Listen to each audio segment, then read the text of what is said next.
I dealt with was a guy yelling at me saying, "Why are your muffins so expensive?" Well, they're gluten-free. And he was like, "So you took something out and you're charging me more for it. Put it back. I want the gluten back." Sir, I can't do that. Welcome to Customer Unsuccess, the podcast where we cut out the noise and talk with real leaders about their hardest lessons in customer success and other go-to-market motions. I'm your host, Joe DeGrande, and in each episode, we're going to unpack real challenges from real leaders, failed tech implementations, a strategy that didn't yield results, or difficult customers. But more importantly, we're going to take those lessons learned and share them with you so that way you can avoid those same mistakes with your team. So if you're in customer success, sales, or other go-to-market motions, stick around to hear from the best. Now let's dig into it. Today's episode, we have Rob Zambito. He's the founder and CEO of Success Scaled Consulting.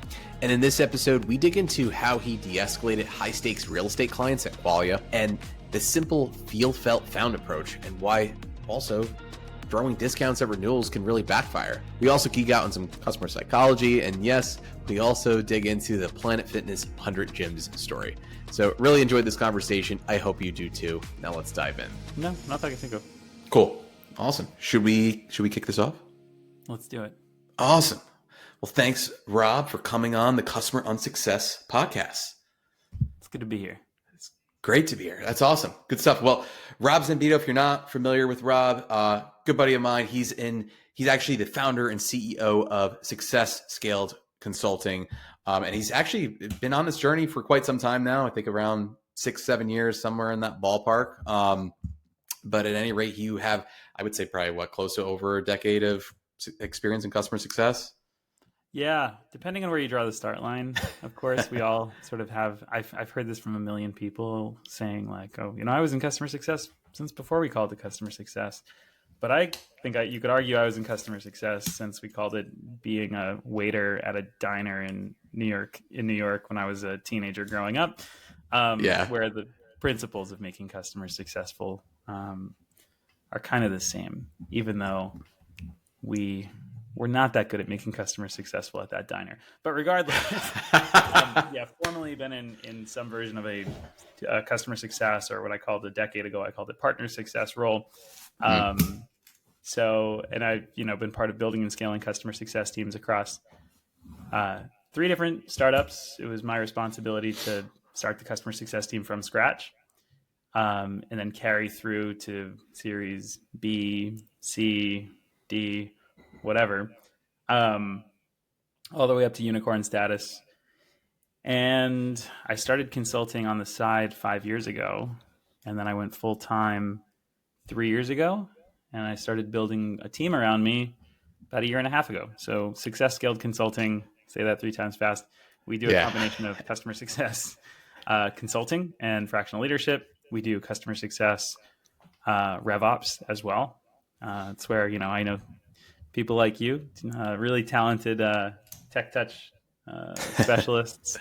And then also we do recruiting as well for really all go-to-market functions, but customer success is really our specialty. Since, we've hired for customer success roles hundreds of times. But yeah, that's me in a nutshell.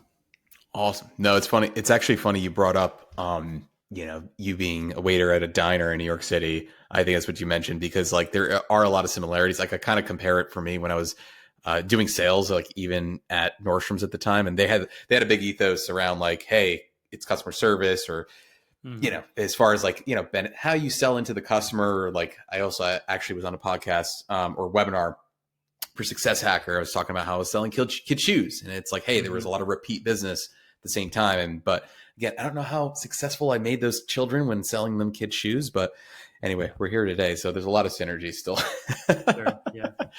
But what comes with, I'm sure you probably have a ton of diner stories, but obviously we're here to talk about more so customer success, as its proper function today. But there's obviously, you can't make all customers happy, right? And I think there's always challenges within that, right? As far as whether you can't offer something, give them what they want. Maybe it could be whatever their product is supposed to do and they can't solve their particular problem, or maybe they're not aware of that problem, or just maybe they might request something that's just not within scope. So I'm curious. I know we've had, conversations about this offline, but I'm curious about the stories that you have, under your, obviously your wealth of experience. Where do I begin? I really don't know. Um, I mean, look, using the food background as an example, Sure. one of the early customer unsuccess stories or escalations that I dealt with was a guy yelling at me saying, "Why are your muffins so expensive?" And I was like, "Well, they're gluten free." And he was like, "So you took something out and you're charging me more for it. Put it back. I want the gluten back." And I was like, "Sir, I can't do that. I don't know. I don't know what to tell you." Yeah, people can get oddly passionate about everything down to muffins, and they can have bizarre feature requests, and they can escalate significantly. And so, it's interesting because when I left the food industry and I got into SaaS, I was like, finally, people who will be reasonable. Lo and behold, here we are. I actually got into, real estate SaaS in particular at this company, Qualia, which somehow ended up being a huge success. But I was there from the founding days when I didn't know the industry. I didn't know the product. All I knew is we didn't have product market fit. And real estate people, some of those are professional escalators. And I mean that in a good way because they're good at getting what they want. But Sure. sometimes, man, I was on the receiving end of that, and that was not easy. Well, tell me more about that. It's interesting, right? Because you're right. When it comes down to real estate, you kind of want, those, if it's agents, right? Whether it's commercial or, residential, you want them in your corner. But tell me, I guess, a little bit more about any specific run-ins. I mean, I'm sure you're kind of going through a whole wealth of, different individuals and personas. Yep. Yeah, totally.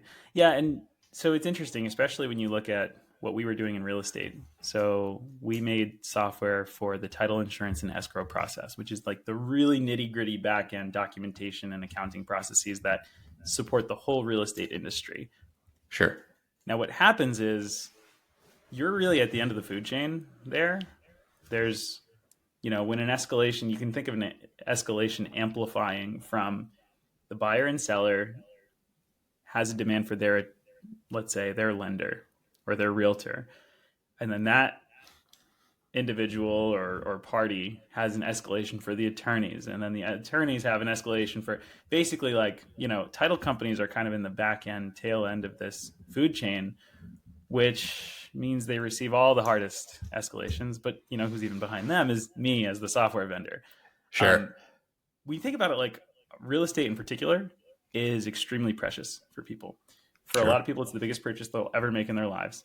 For a lot of people, it's extremely time sensitive because, if a closing doesn't go through, you can't just push back a closing a week without thinking about all the knock-on implications of what's that family going to do? Are they going to have to go live in a hotel for a week?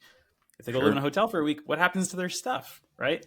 Like, do they just keep it in storage? And you think about all these, it's just so ripe for escalation, those situations that, we had, I'll put it this way too. There's a lot of personalities in that space too. I think we all know the persona of like the hotshot realtor in our local areas, who's on the billboards and, in your mailbox and stuff like that.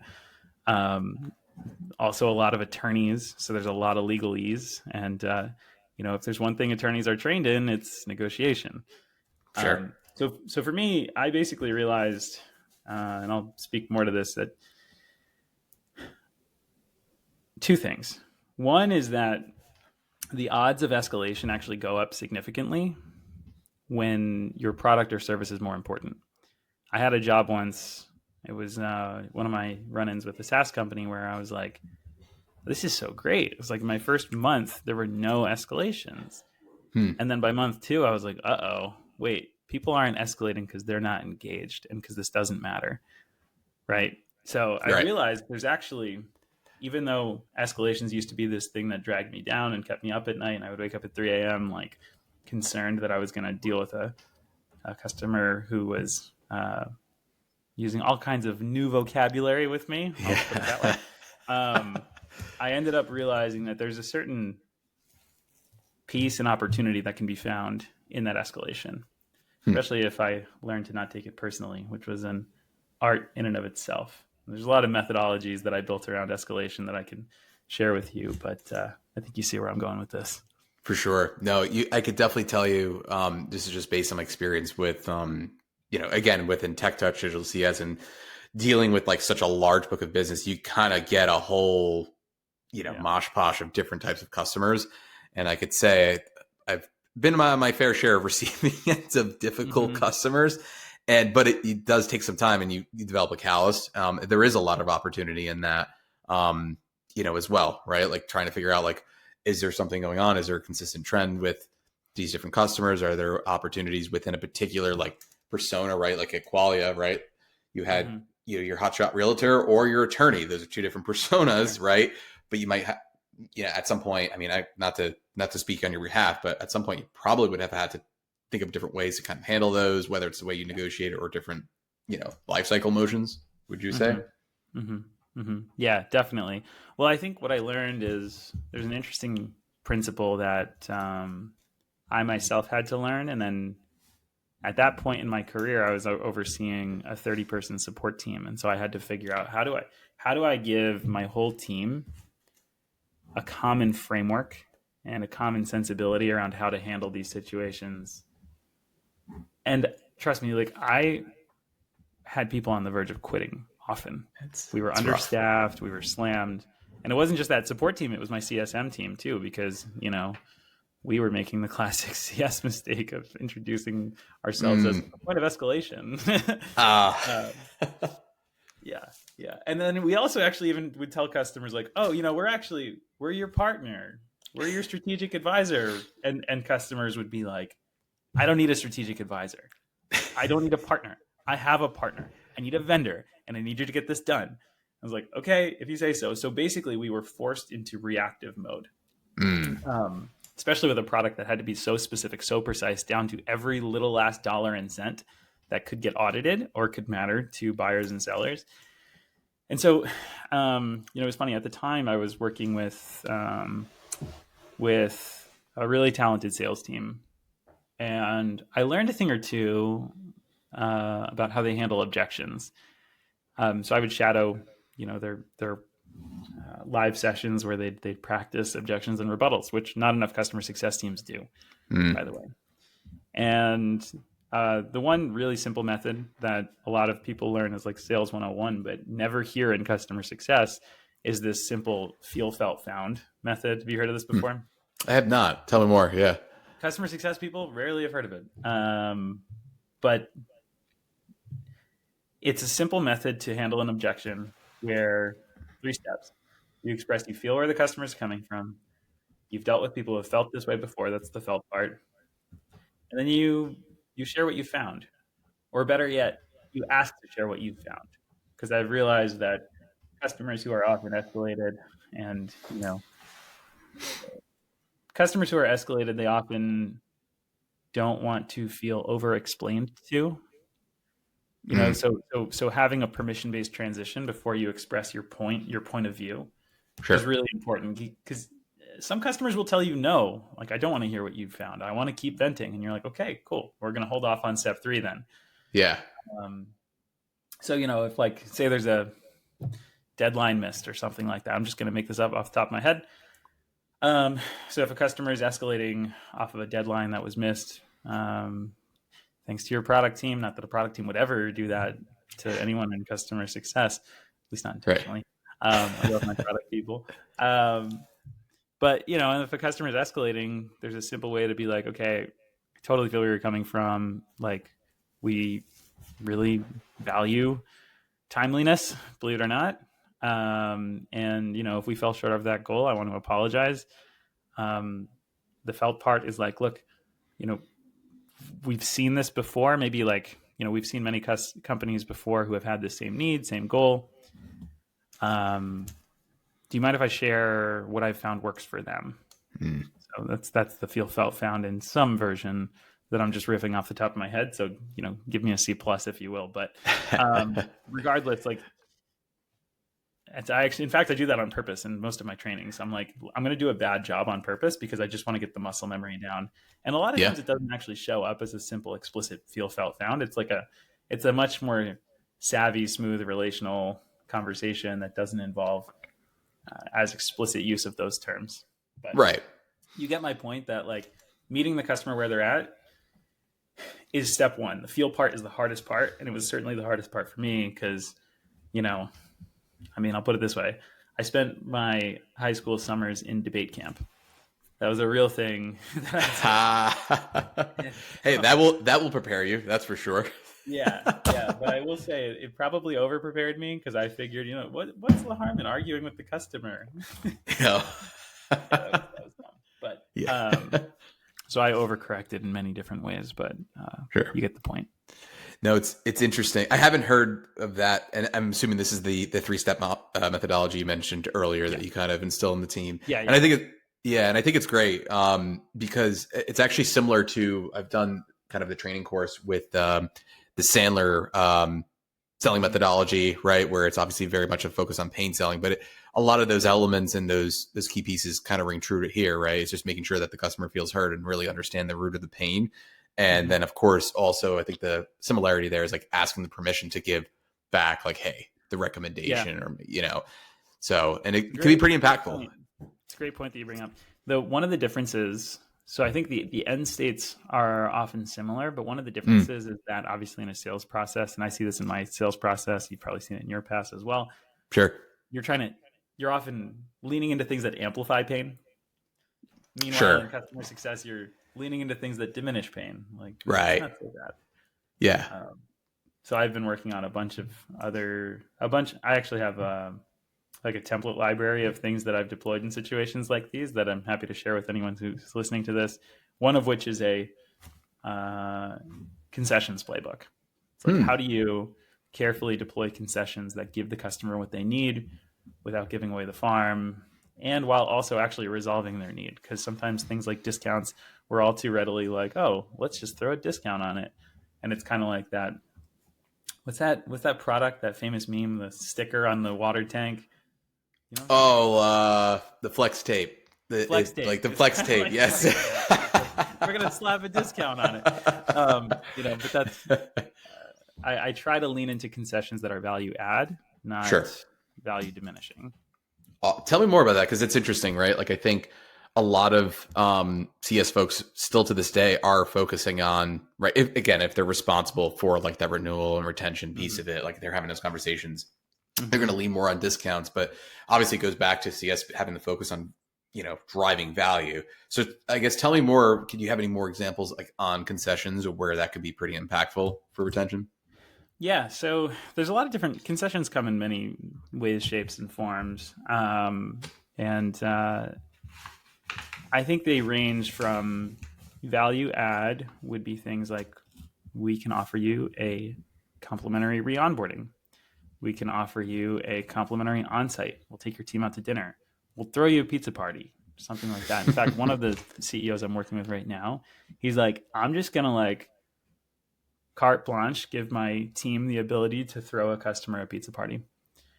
He's like, I'm not going to get into the logistics, but if someone says like, hey, this customer is escalated or they just launched or whatever, I want to send them a couple pizzas. He's like, let's do it. Why not? Everyone loves pizza. Yeah, you know, actually, I heard a story once about this massive protest that was happening, and it was in a faraway country, and the ruler of this country was like, why don't we just send snacks? And then everyone just like everyone ate the snacks and went home, and it was like held the whole protest. Fascinating. It's brilliant. But regardless, so you know, the high end of the spectrum is like the value add concessions. There are also contract concessions. For example, like if the value add ones fail, then we fall back to, we'll give you 3 months on your next term. You know, that's roughly value add, hopefully, if your product has some value. And then that falls back to, we'll give you 3 months on your current term.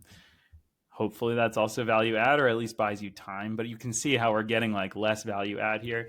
And then the final stages are like, okay, the team is authorized to grant these discounts, and or any discounts past this certain threshold, let's say 5% as a placeholder, have to be run Sure. through.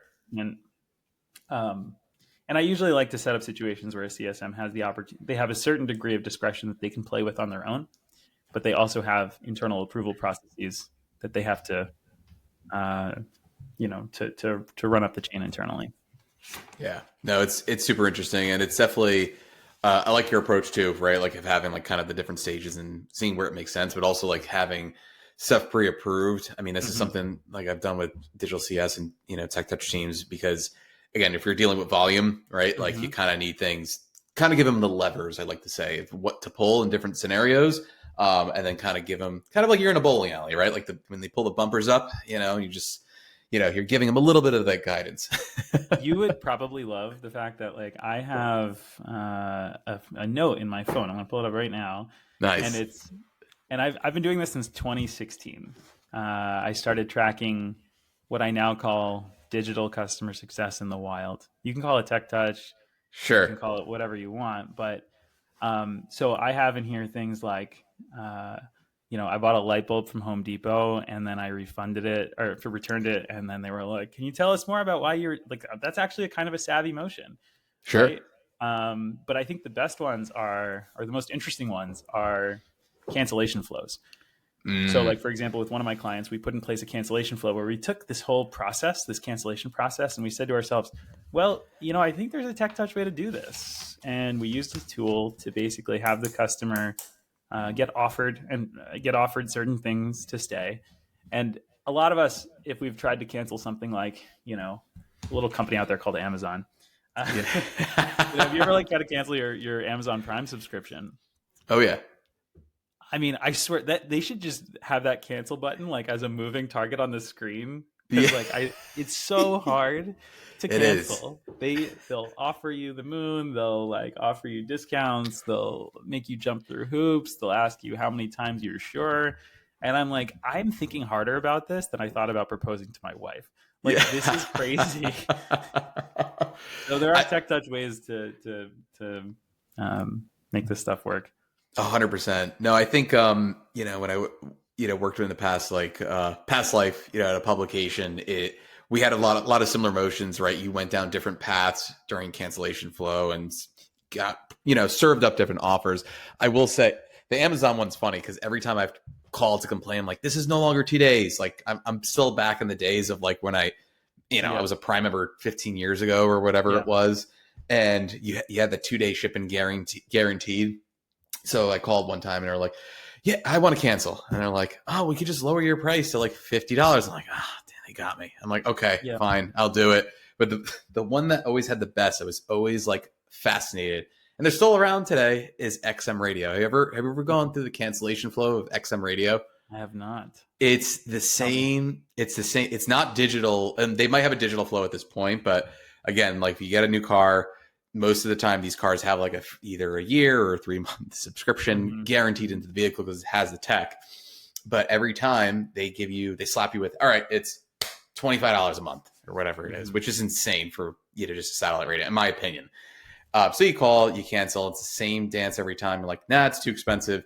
They're like, oh, well, we could offer it to you for a promotional rate of $5 a month for a year. And then you take the offer. And then after that point, when it goes, you get the surprise credit card notice at another $30 a month, $25 a month. And you call them again, and you're just constantly on this like retention cycle with them. And they got it down pat. I don't know. They know what levers to pull. Yeah.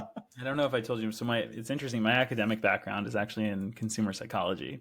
Interesting. So there's so many principles that some companies have nailed down that tap into your exact threshold of what you're willing to buy at, right? It's really interesting, the behavioral economics that go into these flows. When done well, when done poorly, they're an absolute disaster. But Sure.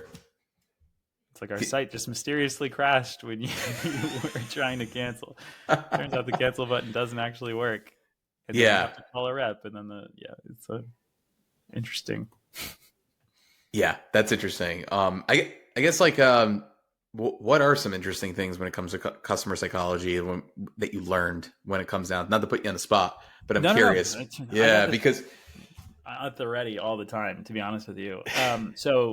A simple one is there's something called the default effect, mm, where the default effect basically shows how much people just go with the default option that's presented in front of them. They did a study of healthcare plans, and in the control group, they had the default as healthcare plan A. In the experimental group, they had the default plan as healthcare plan B. And I believe, don't quote me on the exact number, but I think it was in the 80s, around 85% of the time, people just went with the default. hmm, And so that shows up in not just like cancellation flows, but like think about onboarding flows. If you put yourself right. in the shoes of a customer, it's really, really hard to figure out new tools. And a lot of times you're like, yeah, sure, I'll just go with the default, right? I Yeah, mean, like you feel when done well, you actually feel like the software is doing you a favor, yeah. which is really cool. That's one of many effects. There's a ton of other effects. There's like one called the mirror exposure effect, one called the primacy effect. There's recency effects. There's loss aversion. There's a ton of other effects that I could blabber on about, but I won't talk your ear off. No, I love it. The default effect is interesting, right? Because it kind of goes to, I mean, and obviously I'm not as experienced when it comes to consumer psychology as probably as you. It's not really my background, but like I've read a thing or two. And it's just like I guess like humans are just naturally in a lot of cases like they're obviously in analysis paralysis. You know, their decision making process is just fried at the end of the day, so they Mm-hmm. inherently become lazy. So it kind of makes sense, right? Like it's just like, all right, I'm just going to trust the system's gut and then just go with what's recommended. Mm-hmm. If out of all of the different effects or different like concepts, what would be like your favorite? So, it's really funny. I'm just pulling. I've got these papers here from a conference that I was at recently, I love it. where my transition between each of the speakers, when I was emceeing, was a different psychological effect. I'm like, which Ah, one do that's I most awesome. want to talk about? Um, geez, there's so many good ones. I think to tie back the concessions playbook, Sure. there's one called the Ben Franklin effect, Okay. and it harkens back to basically what it suggests is that when you do a small favor for someone, they're more likely to reciprocate and can actually reciprocate with a significantly larger favor down the Sure. line. So the reciprocity effects is often, the Yeah. bucket of research here. It sounds really intuitive, but the interesting story, and this is a true history, is that a young Ben Franklin wanted to get on the radar of some older, important politician. And one of the interesting things is that he didn't do the guy a favor. He asked the guy for a favor. He asked to borrow a book. He asked to Huh. borrow a book from this guy. And so for some reason, this older, politician was like, I let him borrow a book. Maybe he's not such a bad guy. And it kind of helped break the ice at the very least, but also Sure. helped develop a degree of like muscle memory that this older guy was going to do Ben Franklin favors. Um, and there's a bunch of research around how those effects work and how they work in mutual directions. Interesting. So what you're saying is in the Ben Franklin effect, it's almost like reversed. So it's like It's almost asking for the reversed. favor as Yeah. opposed. Yeah. Yeah. Now, actually, I don't know that you could pull that off if you have a customer churning, it's like you're not going to ask that customer for a favor. But my Yeah. point is to Sure. show the level of like depth of these effects. It sometimes even just goes beyond intuition. I think of like examples like, interdepartmentally, sometimes these reciprocity effects show up.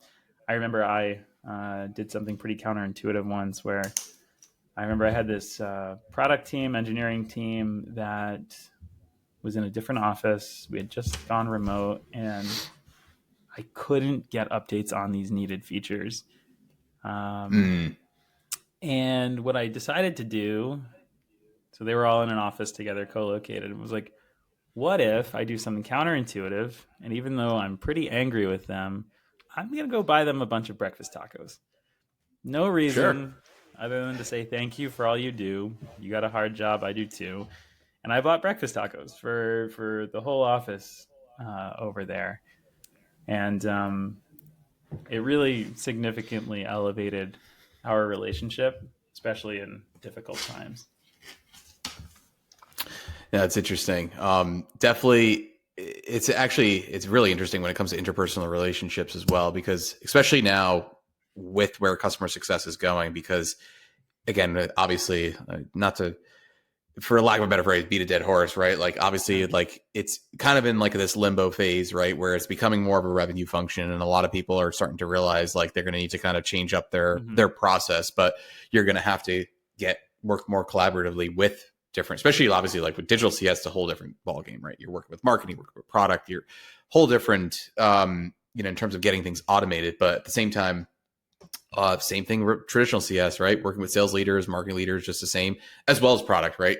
Keeping up to date with, product features, as well as if you're dealing with difficult customers, that maybe there's someone that's, a high value customer, right? And you're trying to get an update of whether we have that feature request, building those interpersonal relationships could help potentially move the needle. Totally. And it's the reciprocity, effect for sure. Yeah. But Yeah. that's good stuff.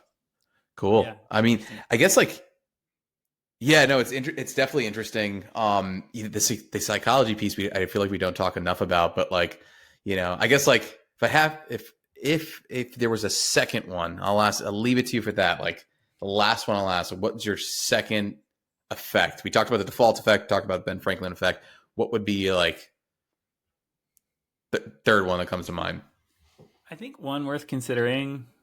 There's a lot of research around loss aversion, for example, which basically says that losses are bigger in our minds than gains.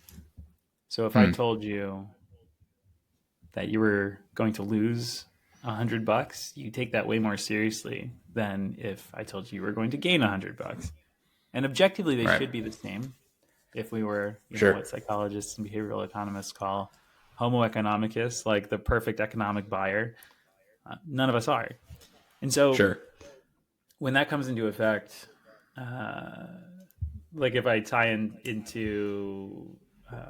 if I tie back in this thought of how do you persuade a canceling customer to stay, or what you shared around like customer success being responsible for more revenue ownership, I think a lot of times we're put into situations where we have to prove what the customer would be losing if they were to leave, right? There's probably no more high pressure moment than that.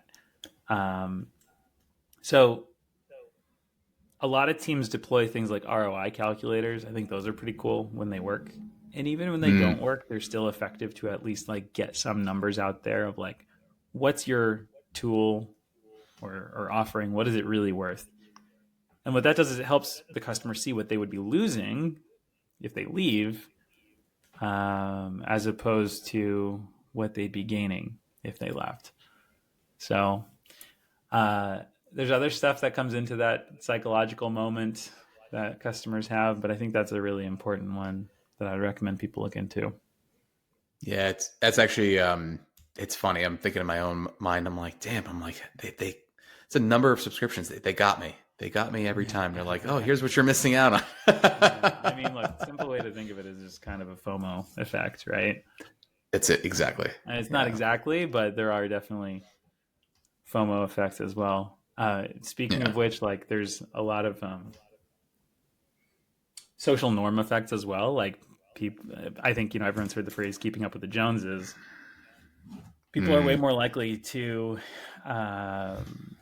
take your advice if you're in customer success. If you say like, if you share what most customers do, and it's related to this default effect. But if you share like most of our customers do this, more our customers will do that because they're like, well, it seems like it's working out for everyone else.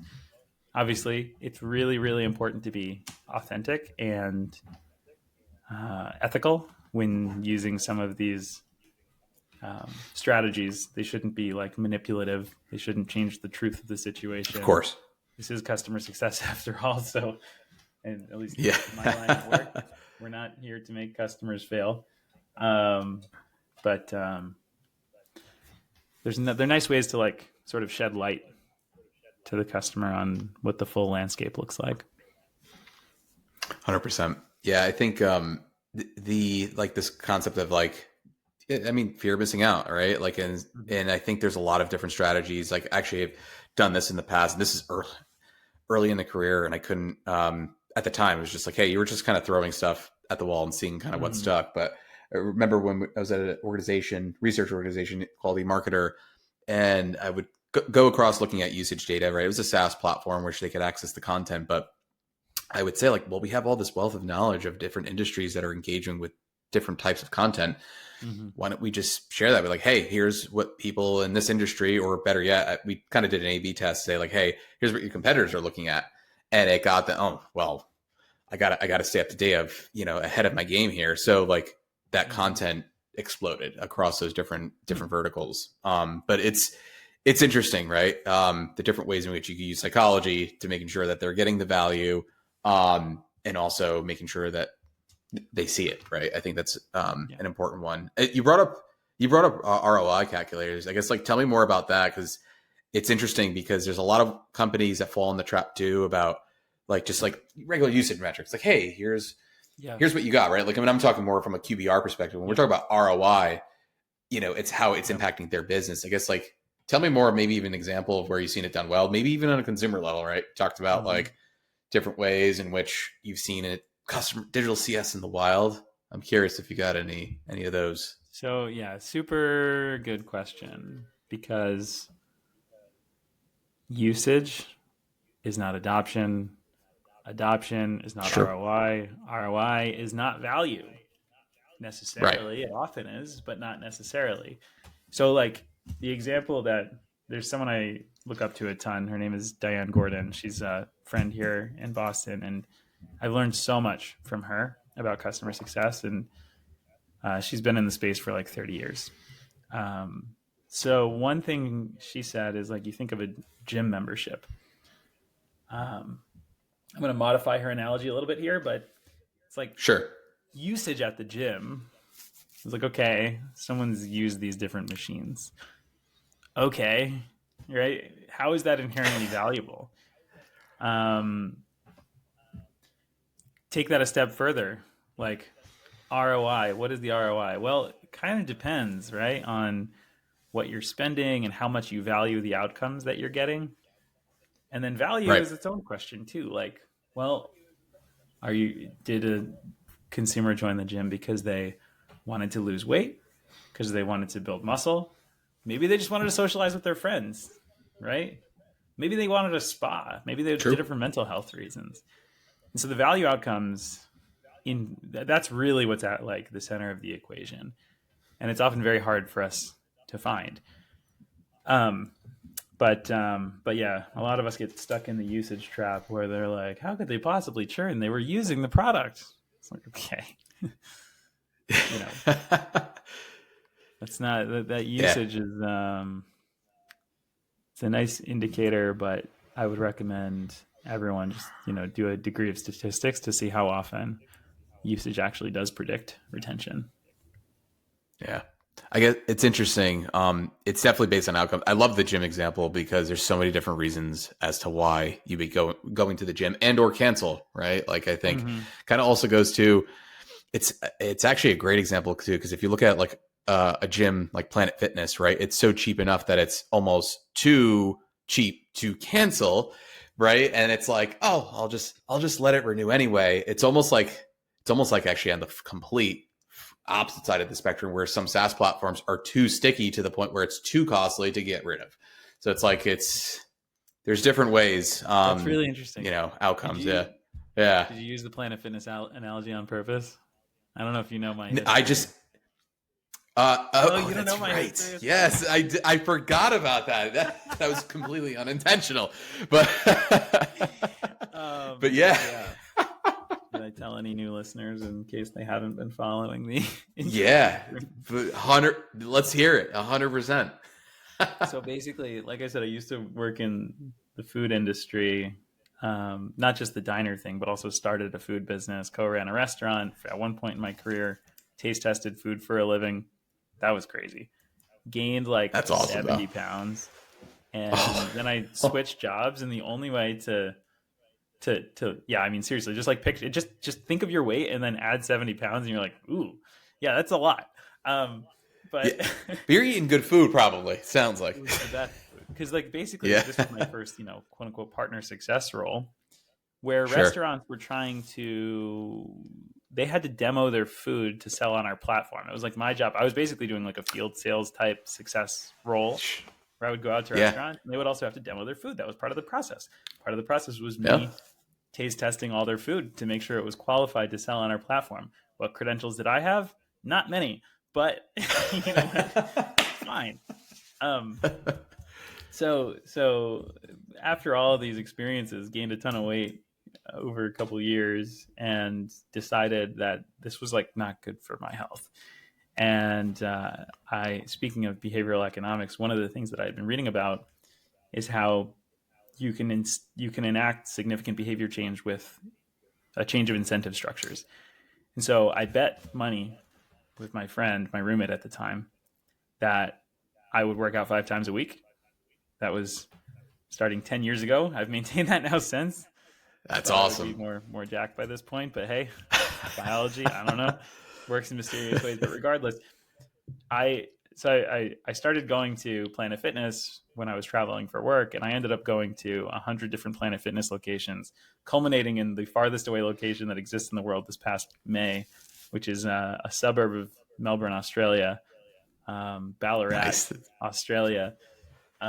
Yeah, I That's showed up awesome. there and I like proudly told the woman who worked there, I was like, "This is my 100th location." She was like, "Oh, okay, whatever." I really thought it would be more well received than that.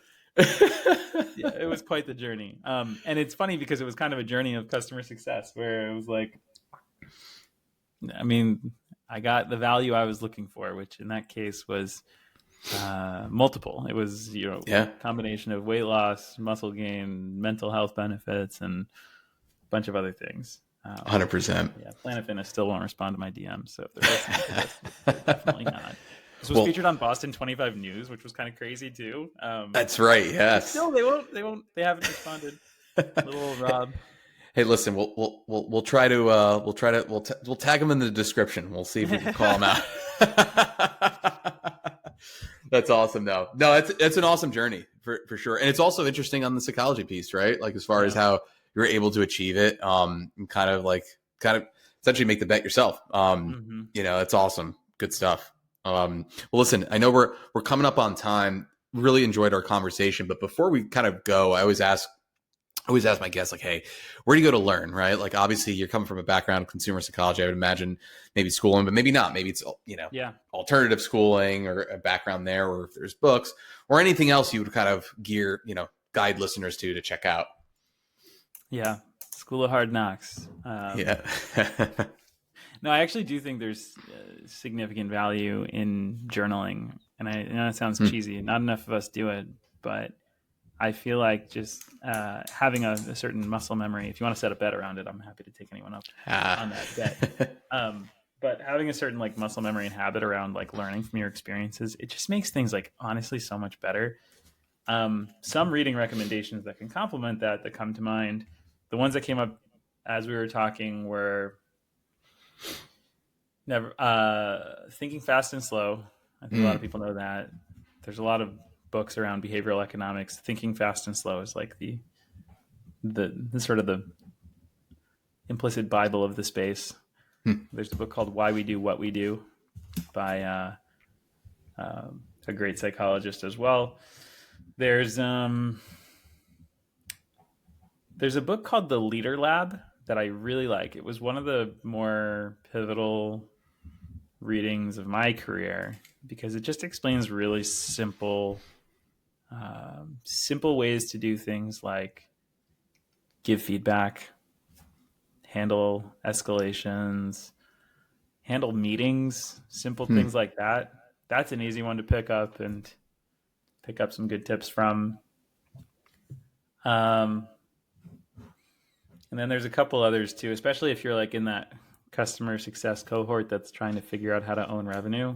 I'm happy to be your thought partner in that. I've been reluctant salesperson myself, but there's some really good readings that I have, and podcasts in that bucket as well.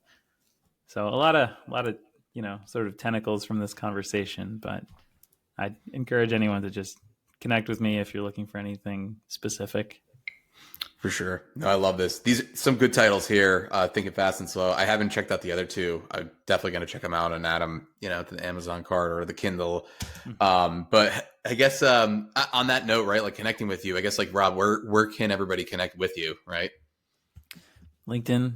It's the easiest way. I mean, you can also email me hello@robzambito.com, or there's a bunch of other. I have a bad habit of picking up domain names, so most of them link to the same place, but probably the easiest is hello@robzambito.com. Awesome. And I'd love the opportunity to continue the conversation with anybody who's running into some of these challenges in the customer success world in particular. Awesome. No, I love it. Definitely. I'm sure we'll definitely have you on the show again and talk about more of this stuff, because it's all very fascinating, interesting, and super valuable. But Rob, this was an awesome conversation. Thanks for coming on. Thanks, Joe. Appreciate it. That's a wrap for today's episode. Thanks so much for listening. If you got some value from this conversation, hit subscribe, leave a rating or review, and share it with someone who's also out there trying to build a better customer success or go-to-market strategy, even if it's messy along the way. And if you want more frameworks, tools, automated playbooks, check out jodastouch.com and subscribe to our newsletter. That link is in the description. Thanks so much for being here. Keep building, keep learning, and I'll catch you on the next one. Quick note before we wrap. This podcast is for educational and informational purposes only. The ideas and opinions shared here are of my own or those of my guests, and don't reflect the views of any current or former employers, clients, or partners. We might reference tools, platforms, or companies, but nothing shared here should be taken as fact, endorsement, or criticism. Do your own research and always consult your team or legal counsel when making any business decisions. This content is not legal, financial, or business advice. It's just us sharing what's worked, what hasn't, and how we've learned from both. So thanks again for joining us. We'll see you next time.